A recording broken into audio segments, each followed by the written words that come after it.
Muy buenas tardes, aquí en tu programa Platicando en Familia. Estamos muy llenos de aires que nos están dando en esta ciudad de Guadalajara. Muchas gracias, Arturo Cervantes, Chuy Preciado, en asistencia de producción, Charo Espinosa en los teléfonos, Donají Castro como nuestra productora. Me da mucho gusto estar con el doctor Mario Alberto Aguilar con este tema. Sí, Pati, ¿qué tal? Buenas tardes y con gustosos y aireadas tardes, ¿verdad? Porque está haciendo mucho aire aquí en Guadalajara, pero bueno, con el gusto de estar hablando de estos temas de psiquiatría y familia. Sí, pues vamos a aprovechar esta hora para que nos platiques qué son los trastornos por ansiedad y sobre todo qué debemos hacer en las familias cuando algún miembro de la familia presente ese trastorno. Sí, bueno, fíjate, Pati, que pues estábamos comentando con Donají exactamente cuáles son de los temas que más le impactan a la familia. Y bueno, pues uno de ellos es cuando alguien en la familia sufre trastornos por ansiedad, algún tipo de trastorno por ansiedad. Y bueno, en los siguientes minutos estaremos definiendo pues qué es la ansiedad, quién la sufre, con qué frecuencia y sobre todo, bueno, de qué manera afecta a la familia. El dato que hoy tiene la Organización Mundial de la Salud, Pati, es pues un dato que nos debe de poner a pensar que sí estamos frente a un problema de salud pues casi endémica, casi epidémica. El 30% de la población, según la Organización Mundial de la Salud, tiene en este momento algún trastorno por ansiedad. Es decir, el 30% quiere decir pues 3 de cada 10, ¿no? Sí. 3 de cada 10 personas están sufriendo ansiedad.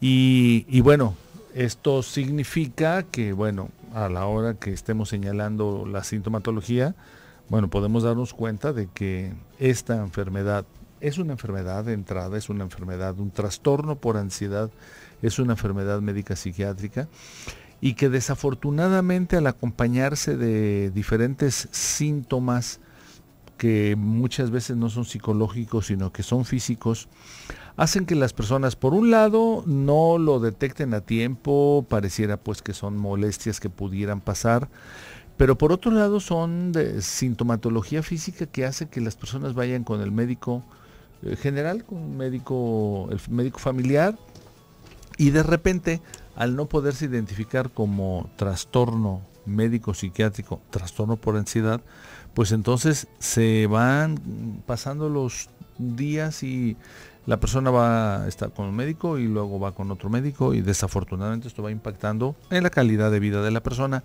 en la calidad laboral y en la calidad de vida en la familia, ¿no? Entonces, sí, si nos fijamos en el 30% de la población con trastorno por ansiedad, pues y esto es un dato del planeta, quiere decir que bueno, entonces sí, los humanos estamos en este momento, sin darnos cuenta, pues sufriendo una enfermedad que tiene impactos en todos los niveles, desde el familiar, personal, hasta el comunitario, laboral, familiar, comunitario, ¿no? Decías que van primero con un médico y luego con otro, y también el no saber qué está pasando genera más preocupación, más síntomas. Sí, se asusta a las personas. Vamos definiendo, ¿qué te parece, Pati, que podamos definir qué es la ansiedad como trastorno, el trastorno por ansiedad, para que podamos luego pedirles a este gran público que tiene Platicando en Familia, pues que se comuniquen y que pregunten. La ansiedad como tal, Pati, es una respuesta del organismo en términos psicológicos, en términos físicos, ante una amenaza. Podemos decir que en una primera respuesta, ansiedad y miedo pueden ser sinónimos.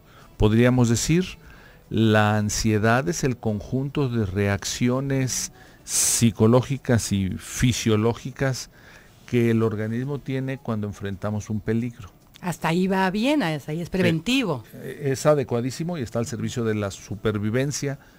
Cuando nuestros ancestros tenían que enfrentarse a los mamuts, a los tigres, dientes de sable y a los bisontes, pues entonces se prendía su sistema de alarma y entonces este sistema de alarma que se llama miedo implica una serie de reacciones psicológicas y fisiológicas que hacían que nuestros ancestros pues rápidamente corrieran, se escondieran, lucharan, se enfrentaran o que lo evitaran si es que podían hacerlo, ¿no? Cuando se presenta una situación amenazante, entonces el individuo empieza a tener toda una serie de reacciones fisiológicas y psicológicas así, que lo preserven de ese peligro. Alerta. Lo alertan y hacen que lo evite, o si se tiene que luchar, pues que luche. Y que entonces pues está al servicio de la sobrevivencia. ¿Qué reacciones son? Las reacciones fisiológicas son: el corazón empieza a latir más pronto, más rápido, se detona ante la visión del peligro, se detona una serie de hormonas que están muy curiosas, realmente son muy importantes, lo percibimos, el peligro en ese momento se hace una serie de reacciones en cadena de una estructura cerebral que se llama sistema límbico, particularmente de una partecita de ese sistema límbico que se llama amígdala, y que entonces nos dice: cuidado, peligro, hay que defenderse, hay que hacer algo, y entonces se detona una cascada de hormonas que vienen desde el cerebro hasta la glándula suprarrenal, o sea, una glandulita que está arriba de los riñones, y se detona un montón de adrenalina y un montón de otras hormonas que se llaman glucocorticoides. Esas hormonas poderosísimas son las que hacen que entonces inmediatamente el corazón empiece a latir, empieza a latir, a mandar más sangre, los músculos reciben sangre, se ponen tensos, el cerebro recibe un flujo de sangre, nos ayuda a pensar para defendernos, para correr, para prepararnos a la lucha. Los músculos se ponen tensos, las manos se ponen frías, la boca se pone seca, empezamos a respirar agitadamente. Es decir, el conjunto de reacciones fisiológicas listos para la defensa, el ataque o la huida, y el cerebro tiene mucha sangre para que todas las estrategias que son posibles de defensa, de huida o de ataque también se echen a andar. El cerebro está inundando de sangre y listo para trabajar, se consume mucha glucosa y entonces estamos listos para defendernos, atacarnos o huir. Pasa el peligro y entonces en ese momento el sistema límbico, la amígdala, dice: pues ya se fue el peligro. Entonces la cascada de esta serie de reacciones se para y entonces ya se deja de producir adrenalina y glucocorticoides y ya estamos en paz. Y entonces el organismo dice: bien, bravo, ese sistema de emergencia nos protegió. Pero ¿qué pasa cuando se prende todo eso y no hay tigre? No hay peligro. No hay peligro y se prende. Y se prende con todas las mismas características. Bueno, pues esto es lo que se llama ansiedad. Ese sistema de miedo que se prende en la ausencia de circunstancias que nos estén dando miedo y que nos amenacen. Y entonces ese es el trastorno por ansiedad. Estamos hablando del trastorno por ansiedad y qué debemos de hacer como familia. Comunícate con nosotros al 31 22 11 90, 36 47 18 83 o por nuestro chat, amigos de Austin, Texas. Estamos en contacto con ustedes y regresamos en un momento.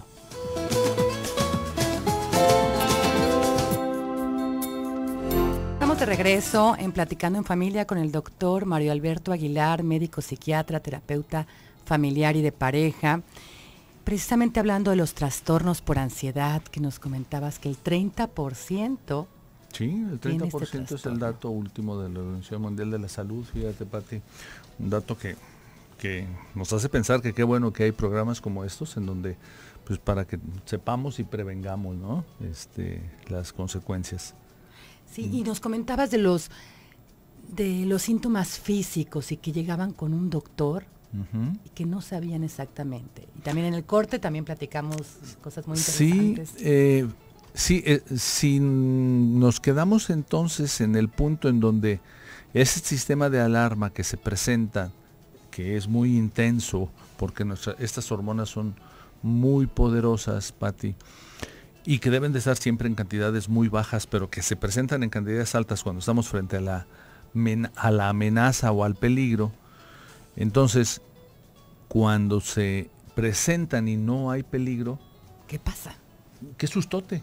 Porque finalmente la primera reacción de las personas es, qué susto. Me voy a morir. Me siento que me voy a morir porque me late el corazón, se me seca la boca, las manos y los pies los siento tensos, siento así como hasta medio mareado, porque pues, o sea, lo que se está teniendo es toda una serie de reacciones físicas, fisiológicas, y luego no vendrían las psicológicas, que es, pues sí, uno voltea a ver dónde está el peligro, pero no hay peligro. Entonces, este es el punto en donde se convierte en una forma importante el término de la enfermedad. Ausencia de peligro y se presenta toda la misma reacción. Entonces nos tenemos que empezar a preguntar, ¿qué pasa? ¿Por qué se estará prendiendo este sistema de alerta, de alarma, y no hay peligro? Y finalmente no hay nada que nos esté amenazando. Entonces las personas se asustan, las personas se preguntan, y las personas, dicen, a ver, yo sentí que me latió el corazón, pues voy con el cardiólogo. Yo sentí que hasta me dolió el estómago, porque finalmente el estómago se pone tenso, entonces voy con el gastroenterólogo, con el internista, o siento los pies cansados después de estar así todo ese día, siento la nuca, la espalda tensos, pues voy con el rehabilitador tal vez con el traumatólogo, y entonces no se detecta. Entonces desafortunadamente, es que son sintomatología. De hecho, el rubro en el texto psiquiátrico es síntomas físicos sin causa médica, porque no hay causa médica. Ya, van con el médico gastroenterólogo, internista, les da un diagnóstico, no tiene nada que ver. Ajá, más bien no encuentran, ¿no? No les encuentra nada, porque les toman un electrocardiograma, les toman un electroencefalograma, les toman pruebas de sangre, química sanguínea, y finalmente todo bien. Entonces la persona dice, a ver, pero yo sí lo sentí, a mí sí me... Sí. Y luego la familia, ¿no? Y luego, que no les creen. Y luego la familia no le cree, y luego, oye vieja, pues ¿qué te dijo el doctor? Oye gordo, ¿qué te dijo? O viejo, ¿qué te dijo el doctor?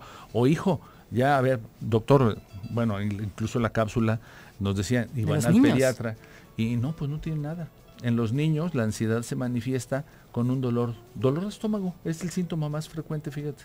Los niños dicen, no tengo ganas de ir a la escuela, me duele el estómago, me duele mucho, y al segundo día, al tercer día, el dolor puede seguir y hasta vomitan, tienen náusea, tienen vómito. Me viene a la mente algún pequeño paciente que he tenido, que me llegó después de que además hasta a cirugía lo llevaron, le hicieron una apendicectomía. Ay, sí. Finalmente el apéndice estaba normal, no hubo nada.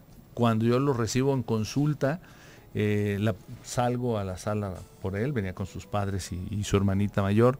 El niño estaba tirado en la sala, apretándose el estómago, y como también, soy médico, lo primero que dije, oiga, este niño tiene un gran dolor. No, doctor, así se pone, pero ya nos dijeron que no tiene nada.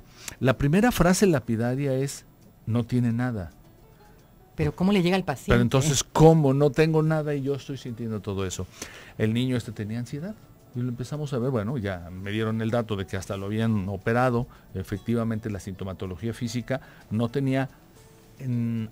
se debía a la alteración orgánica del aparato gastrointestinal, y entonces efectivamente era un trastorno por ansiedad en la infancia. Lo estuvimos atendiendo y bien, se resolvió el problema, pero esa parte en donde salen los estudios normales, todo sale bien, finalmente todo efectivamente el médico dice, oiga, pues usted lo que necesita, no sé, irse de vacaciones, lo que usted necesita irse, trabajar menos, tal vez usted necesite algo, pero mire, no tiene nada, miren, vean, no se preocupe, no se preocupe. Bueno, lo primero que piensa el paciente es, bueno, pues entonces estoy loco, ¿no? O sea, a ver, no tengo nada y yo siento todo esto. Otro síntoma que cuando se prende en la noche, el mismo sistema de alarma se puede prender en el día, pero también se prende en la noche, entonces la persona despierta. Imagínate, estar dormido a todo dar y de repente se despierta con el corazón que está latiendo, con las manos sudorosas, con la boca seca y con toda una serie de situaciones de mareo. Entonces dice, bueno, pues ¿qué tengo? Otra vez voy con el doctor, ahora con otro doctor, y me dice, oiga, no, su radiografía de cráneo está bien, su resonancia magnética está bien, mire, hasta le tomamos un electro, pensamos que tenía usted una epilepsia no convulsiva, no, está bien. Mire, le vamos a dar, y luego, unas vitaminas, le vamos a dar un tranquilizante, pero váyase de vacaciones, hombre, no se preocupe. Señora, su esposo no tiene nada, lo que pasa es que, o el niño no tiene nada, lo que pasa es que es un niño berrinchudo, o un niño chiquión, Esto es lo que va haciendo que entonces se cronifiquen los trastornos por ansiedad. Y el miedo que te vuelva a dar, ¿no? Ya que hubo un episodio, claro, y luego, ¿en qué momento voy a regresar? ¿Me va a volver a dar? Y como en principio se dan sin una causa aparente, cuando estamos trabajando con ellos, luego vamos haciendo la correlación de, a ver, mire, lo que le pasó encontramos las causas. Pero en principio, bueno, ¿y si me da? ¿Y si me da cuando voy manejando? ¿Y si me da cuando estoy en el trabajo? Y entonces la enfermedad por trastorno por ansiedad generalizada, que así se llama, empieza a tener impactos en la vida laboral. Luego, impactos en la vida afectiva y emocional, porque la persona empieza a dejar de dormir. Tiene un 70% de las personas que tienen trastorno por ansiedad tienen insomnio. Insomnio en alguna de sus modalidades, pero significa que no están teniendo un dormir adecuado. Desde esa perspectiva están teniendo insomnio y entonces ya se empieza a complicar. La persona que no duerme bien empieza a tener desgaste físico, mal humor, pérdida de la atención, porque bueno, ya alguien que anda desveladón más de 15 días ya no está funcionando bien, no se puede concentrar. Preocupado. Constantemente preocupado y de mal humor y se pelea. Sí, pues se puede pelear con el jefe y entonces estaría impactando esto hasta en su nivel laboral, ¿no? Con la señora, con los hijos, lamentablemente, si es una familia en donde mamá está trabajando adentro de casa y tiene ansiedad, pues ya no tiene esta empatía con los hijos, está desesperada y entonces empieza lamentablemente también a estar malhumorada y a no entender lo que los hijos están queriendo. Entonces ya no se puede cumplir también la función maternante en ese sentido. Este trastorno empieza a asustar y a cronificarse. Y cuando esto pasa, entonces es cuando, después de 5 médicos, de 6 médicos, con los gastos que esto significó también, pues finalmente a alguien se le ocurre, pues vamos a ver a un psiquiatra. Todavía algunos, no algunos, todavía muchos médicos no se animan a mandar a sus pacientes al psiquiatra, Pati, porque les tienen miedo. Dicen, entonces va a decir mi paciente que lo estoy tratando como loco. Y lo más importante es el trastorno por ansiedad generalizada, es una enfermedad médica psiquiátrica que no tiene nada que ver con la locura y que se atiende. Y si se atiende adecuadamente, se supera. Tenemos varias llamadas que en el siguiente corte vamos a abordar algunas. Comunícate al 3122-1190 por nuestra sala de chat. Y recuerda el WhatsApp 3x3 822-3208. Comunícate con nosotros y regresamos en un momento.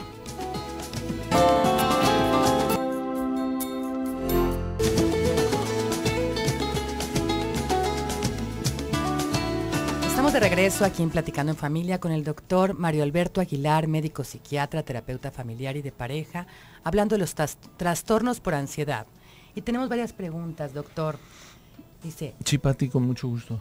María Elena, ¿los síntomas de trastornos de ansiedad se pueden confundir con síntomas de psicosis? Fíjate que la pregunta, María Elena, es excelentísima. Hay una parte de la sintomatología ansiosa crónica que cursa con algo que se llama desrealización o despersonalización. La persona que empieza a sentir todo esto que estábamos detallando, empieza incluso a sentir como que no estoy en este lugar, si va manejando, como que de repente no estoy en el carro, o está en el trabajo, como que no estuviera en el trabajo, o incluso, eso se llama desrealización, o incluso como que medio dejara de ser yo un ratito, unos segundos, 5 segundos, 10 segundos. Eso se llama despersonalización. Entonces la pregunta que nos hace María Elena es, ¿se pueden confundir con síntomas de psicosis? Se podrían confundir si uno nada más se fija en esto, pero primero las personas con trastorno por ansiedad nunca se van a volver locos, nunca van a tener un trastorno psicótico. Es una entidad, es una enfermedad que está bien documentada, bien estudiada y que en su evolución natural, bueno, no va a llevar a la locura. Entonces la primera respuesta es no, María Elena no le va a llevar a la locura a la persona que tenga trastorno por ansiedad. Sí, en algún momento puede sentirse como extraño, como que no es, pero junto con los demás síntomas, entonces el médico psiquiatra los integra como un trastorno por ansiedad generalizada o con alguno de los apellidos que le podemos poner, que es trastorno por ansiedad con síntomas obsesivos, con síntomas fóbicos, con síntomas psicosomáticos, pero psicosis no. Entonces no se confunde y no lleva afortunadamente a la psicosis el trastorno por ansiedad. Sara Gómez, ¿la ansiedad juega un papel importante cuando la persona es obesa? Wow, pues muy bien. Fíjate, Pati, que nuestros radioescuchas están muy actualizados. Sí. Este dato es un dato, lo acabamos de revisar en Mérida hace 8 días, sí.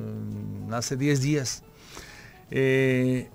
Estamos hoy, bueno, sabemos lamentablemente que desde el punto de vista epidemiológico, México en este momento ocupa el lamentable primer lugar en el planeta de obesidad. Sabemos también que México ocupa el primer lugar en trastorno por diabetes del adulto y diabetes infantil.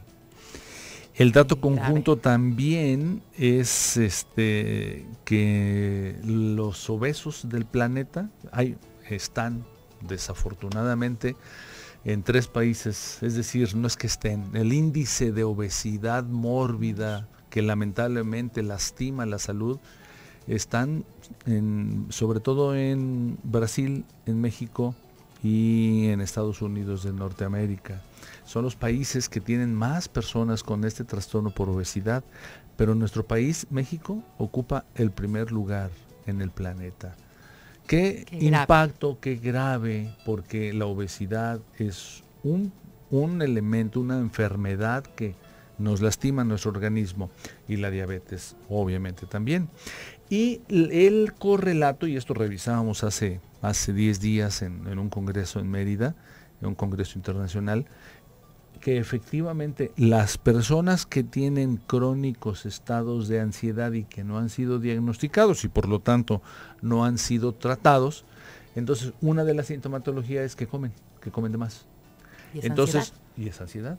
Uh-huh. Y entonces, desde el punto, de hecho, bueno, desde diferentes líneas lo podemos entender, pero el dato es para Sara, que nos está preguntando, sí, impacta. Y entonces una de las sintomatologías y es que cuando estoy preocupada, como, o cuando me asusto, entonces, como. Tapa la ansiedad. Exacto. Pero quizá sí, Pati. Lo de abajo es el trastorno de ansiedad. Exacto.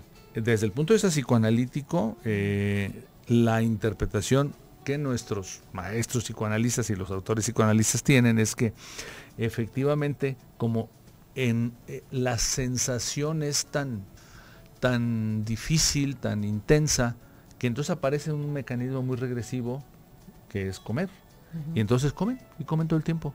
Y de hecho así me lo decía, me acuerdo, me viene a la mente algún otro paciente que me decía, doctor, y es que yo me siento así como preocupado y que voy a tener que ir a trabajar y que quién sabe cómo va a ser, y me da por comer, y aunque ya desayuné, yo me bajo y como algo, y luego cuando estoy allá como también. Entonces sí tiene una relación importante la ansiedad y su impacto en la obesidad. Es el mismo mecanismo, este mecanismo que decíamos, no le puse nombre, tiene un nombre complejón, pero lo voy a decir, se llama el mecanismo del eje hipocampo, hipotálamo, hipófisis adrenal. Ese mismo circuito que facilita la ansiedad es el mismo que se altera para que luego uno de los síntomas sea comer por ansiedad. Entonces, una línea muy importante, y estamos pensando en los colegios, en el colegio de psiquiatras de Jalisco, Pati, y en el capítulo Jalisco de la Asociación Psiquiátrica Mexicana, pues empezar a tener también congresos conjuntos con endocrinólogos y médicos internistas, porque finalmente es la ansiedad uno de los elementos comunes para depresión, para ansiedad y para este impacto en la obesidad y en la diabetes. Tú hablaste también de que había que ir al origen. Ajá. ¿Te referías a encontrar ¿Qué es lo que está activando? Sí, ¿qué le pasa? Podríamos preguntar, ¿qué pasa? ¿Por qué se nos desajusta el sistema de alarma? ¿Por qué se nos prende el sistema de alarma? Hoy sabemos, fíjate, Pati, que sí, hoy nos queda muy claro, desde el punto de vista de neurociencias, que los elementos que nos facilitan que se desajuste, es decir, que se prenda el sistema de alarma, este sistema que hemos hablado, en donde no hay una causa aparente, porque no hay peligro, es una causa que tiene dos orígenes en este momento comprobados neuropsiquiátricamente. Uno de ellos, desde la infancia, el estrés intenso que vive el bebé cuando viene en el vientre de la mamá, y el estrés intenso que vive el bebé en los primeros 5 años de la vida. Hay un estudio francés realmente muy, muy valioso. Se les hizo un estudio, dice el artículo, a niños, pero podríamos pensar que son adolescentes porque es entre 12 y 16 años, en donde les preguntan, donde buscan que sean de la misma raza, de la misma clase social, una familia más o menos con las mismas características de funcionalidad. Se busca que todos los elementos no tengan ningún sesgo, sean iguales, y se les pregunta a los niños, platícanos de tu infancia. Y al mismo tiempo de que les hacen una prueba de si tienen ansiedad o no, un test de ansiedad, les hacen una prueba en la sangre para determinar, con métodos complejos pero que se pueden hacer, algo que se llama el gen transportador de serotonina. Sucede que los niños que platican y que dicen que tuvieron una infancia difícil, una infancia traumática, a la hora de hacerles una determinación de cortisol en sangre está elevado, determinación de cortisol en saliva está elevado, y lo más nuevo y lo más importante, el gen es esto, para este gran público que tenemos, Pati, el gen es lo que hace nuestras características. El gen de ojos azules, de ojos café, de pelo café, de altura, de manos grandes, manos chicas. Bueno, para que haya un gen que transporte una sustancia importantísima para que estemos bien, que se llama serotonina, se necesita un gen que esté bien. Los genes tienen 2 brazos y los brazos deben de estar iguales. Y el gen de los niños que dijeron que vivieron una familia traumática tienen un brazo largo y el otro brazo está corto. Eso se llama mutación. Y entonces, al tener un gen mutado, ya no se produce el transportador, y entonces ese niño va a tener y tiene ansiedad, porque es un niño que tuvo una infancia difícil. Claro, de etapa de gestación y de infancia que hay que cuidar. Sí. Y en el siguiente bloque, que ya nada más nos queda uno, me gustaría que abordáramos el qué podemos hacer, claro, como familia, como persona que estás teniendo esos síntomas, y vamos a seguir contestando las llamadas, y puedes continuar comunicándote con nosotros al 31 22 11 90. Te esperamos también en Facebook Mujer el Sexto Sentido y Radio Mujer 1040 en Twitter. Comunícate con nosotros y regresamos en un momento. Estamos de regreso aquí en el lunes de psiquiatría, en Platicando en Familia, con el tema de trastornos por ansiedad. Tenemos varias preguntas, doctor Mario. Sí, Pati, con todo gusto. Seguimos respondiéndoles a las personas. Bien, Leti Martínez. Mi hermana la operaron y la entubaron. Ya le quitaron todo, pero ella está desubicada. ¿Qué podemos hacer cuando la den de alta? Bueno, primero hay que platicar con ella. Está desubicada en el contexto de sabe lo que le pasó, lo que le hicieron, pues tal vez fue exactamente una intervención quirúrgica. Entonces, bueno, hay que pedirle al médico que la operó que le explique todos los procedimientos. Usted, Leti, no tiene que ser quien le explique, ni ningún familiar, tiene que ser el médico. Entonces hay que pedirle por favor al médico que le explique con lujo de detalles y que haya que animar a su hermana para que haga todas las preguntas que sean importantes para ella. Cuando la den de alta, bueno, la idea sería que todos estuvieran presentes, los familiares más cercanos, para que oigan lo que les dice el doctor y luego se evite lo que se llama la triangulación de la información. Entonces, su hermana podrá primero ubicarse, entender lo que le hicieron y segundo, bueno, pues sentirse acompañada porque finalmente ustedes como familiares van a entender que cualquier evento quirúrgico pues es un estrés y ansiedad. Y trae ansiedad, exacto. Y el organismo responde igual, porque finalmente es el susto de entrar a sala de operaciones, el cómo voy a salir, el qué me van a hacer. Viene el estrés postraumático, ¿no? Y luego viene el estrés postraumático y para evitarlo se necesita la explicación amplia del médico que haya intervenido, que estén los familiares para que luego le estén retroalimentando positivamente a la persona. Pues mire, lo que pasó es esto nos explicó, todos oímos, pero las dudas que tengan que se vuelvan a escribir y en la primera reconsulta nuevamente preguntarlo hasta que la persona esté tranquila. Si después de esto no se recupera, entonces Leti va a ser necesario que si vayan con su psiquiatra y que le dé para entender por qué continúa desubicada y puede ser que continúe con el estrés postraumático, es decir, la ansiedad después del evento quirúrgico y entonces apoyarla con un tratamiento breve farmacológico. Bien, Graciela Chávez, si te dan un diagnóstico con bipolaridad y una manía, ¿tiene cura? No nos dices qué manía, Graciela, pero te puedo decir que, bueno, primero el trastorno con bipolaridad, el trastorno de bipolaridad, de enfermedad bipolar, y además, Pati, pues lo vamos a tocar en 15 días. Pues te invitamos, Graciela, que estés atenta y que les digas a las personas que estén interesadas en el tema de bipolaridad, vamos a hablarlo ampliamente. En este momento te digo que es una enfermedad, se llama trastorno, es una enfermedad del estado de ánimo, el trastorno bipolar, que en este momento lo claro, lo adecuado es saber, es un trastorno cuyo tratamiento bien llevado debe ser bien llevado de por vida para evitar recaídas.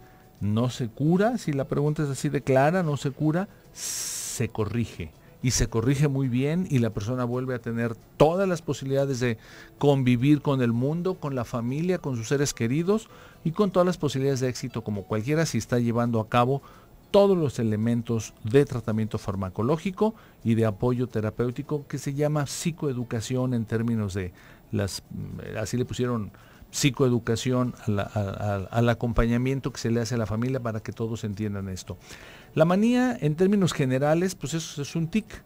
Podemos decir que el tic no necesariamente está asociado con la bipolaridad, pero más bien en la línea de la angustia hay sintomatología de tics que pueden acompañar a las personas que tienen angustia y que nada más lo tienen a través de esto que se llama el tic, cerrar un ojo, torcer la cabeza, mover un hombro, y que es rara la presencia de bipolaridad y manía, pero sí sabemos que se puede dar porque el trastorno de bipolaridad viene asociado en algunos casos con ansiedad.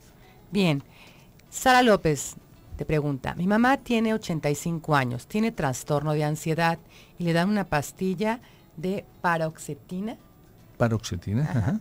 ¿Cómo la podemos ayudar como familia?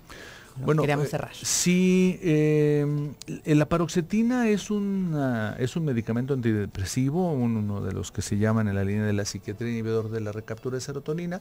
Técnicamente, como antidepresivo es bueno, técnicamente también quita la ansiedad, porque ansiedad y depresión son primos. Ya estaremos, cuando hablemos de depresión, estaremos explicando esto, pero sí, está bien. Y además, ustedes como familia, y esto sería así como para redondear, necesitamos que la familia le pregunte. Primero, que la familia le crea a la persona. La persona que sufre ansiedad no está inventando. Eso. No está diciendo, no está dando medio. No, lo que pasa es que tú eres muy exagerado. No está exagerando. Sintiendo. Lo está sintiendo y está sufriendo, eso es lo más importante. Entonces, lo primero es sí creerle lo que está sintiendo, que lo explique.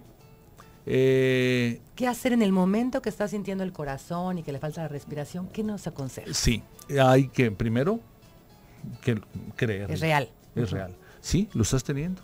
Sí, y a ver, toca las manos, a ver, sí, las manos están frías, sí, pero no te va a pasar nada. Primero tienen que llevar, Sara, tienen que llevar a su mami para que se dé cuenta que sus signos vitales, que su electrocardiograma, que su electroencefalograma está bien, pero que sí tiene una alteración. No es que está bien y usted no tiene nada, sino que tiene una alteración que se llama ansiedad. ¿Y dónde está la alteración? La alteración es una alteración bioquímica.